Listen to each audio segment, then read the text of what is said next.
In this short video, we will describe how the innate immune system and the active immune system work. Innate immunity is present from birth and includes a range of elements which are present both internally and externally. The body has a number of lines of defence against invading infections, such as the skin and mucosa, which act very effectively to keep out most microorganisms. There are also other elements of the innate immune system, such as acid in the stomach, which can dissolve unwanted organisms, and your nasal passage, which can produce sticky mucus to trap viruses before they enter the lungs. If the external element fails to do its job, the innate immune system also has an internal element which will now be described. Microorganisms such as bacteria and viruses can enter the body through a number of ways, such as being swallowed through the mouth or being breathed in through the nose. In this example, we will look at a bacteria entering the body through a breach in the skin from a cut. Once the bacteria enter the bloodstream, they start to multiply but go unnoticed by the body's immune system.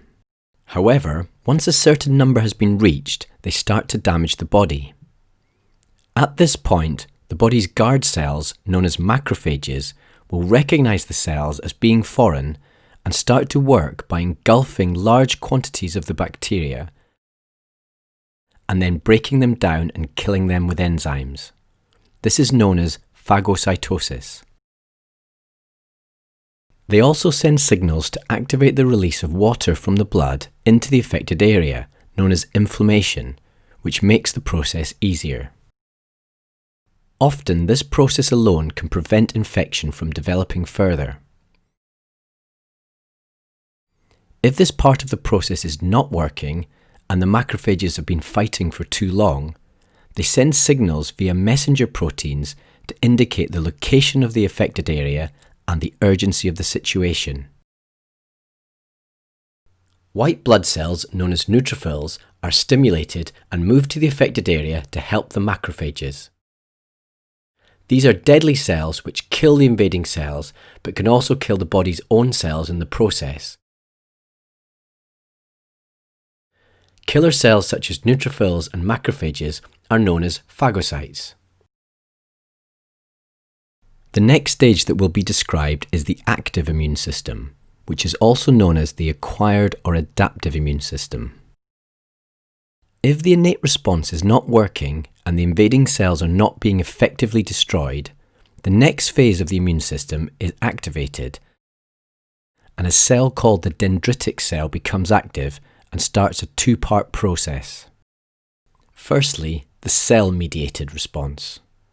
This is a process where a type of white blood cells, called T cells, are activated to mediate three principal functions: help, suppression, and cytotoxicity.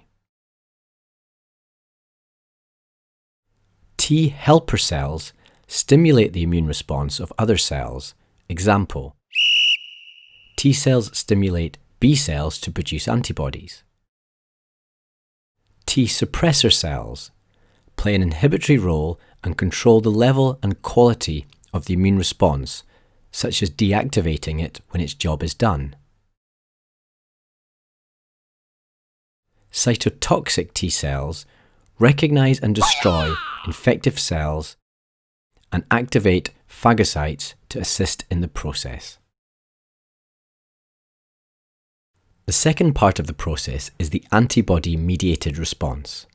The dendritic cell also uses antigens on the surface of the invading cells,